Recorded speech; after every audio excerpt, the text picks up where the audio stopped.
Iron Flame by Rebecca Yarros, a high-octane sequel that soars and stumbles, I'll be honest. I devoured Fourth Wing like it was the last book on Earth. Dragons? Check.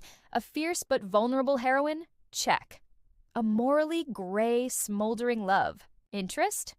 Check, check, and yes, please.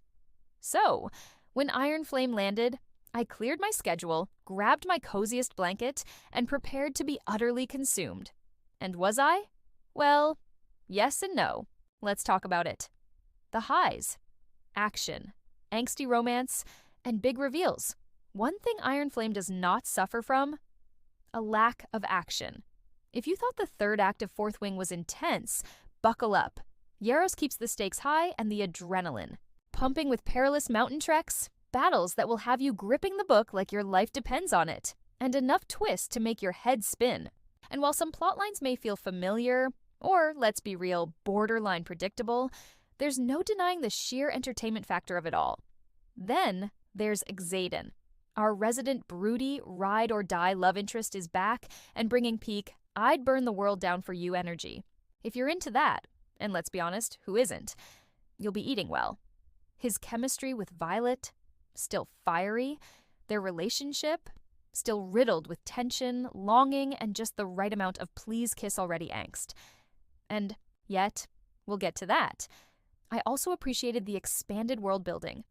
Finally, we get to leave Basgiath War College, exploring an abandoned palace, dangerous border settlements, and even another kingdom added much-needed variety and depth to the story's universe. It still doesn't feel fully fleshed out.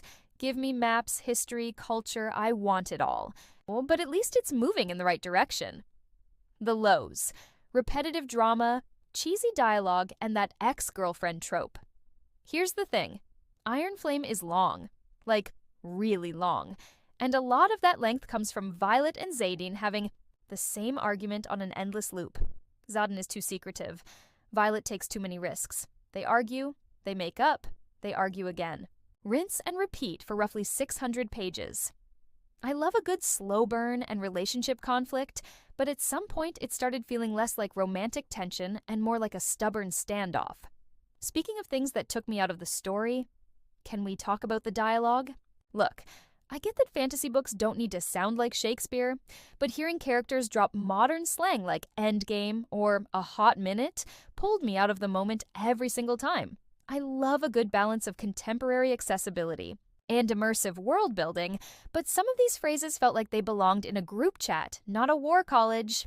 And then there's the ex-girlfriend. Without diving into spoiler territory, let's just say this character had so much potential, an interesting dynamic, a real challenge for Violet and Xaden's relationship.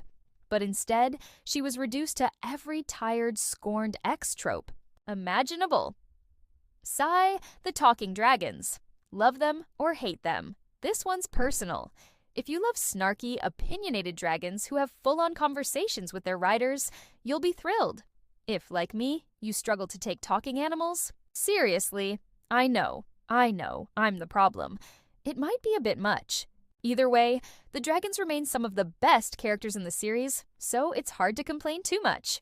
Final verdict, a fun ride that needed a little more polished look. Despite my gripes, I did have fun reading Iron Flame. It's an entertaining, high-stakes, swoon-worthy ride with enough twists to keep you hooked. But it also feels a little rushed. Like it could have used more time in the editing phase to smooth out the repetitive conflicts, refine the dialogue, and add more depth to the world building. Am I still excited for book 3? Absolutely. I hope it gets the breathing room it needs to truly shine, even more so. Because while Iron Flame didn't quite reach the heights of its predecessor, it still has me strapped in for the ride. Flaws, fire, and all.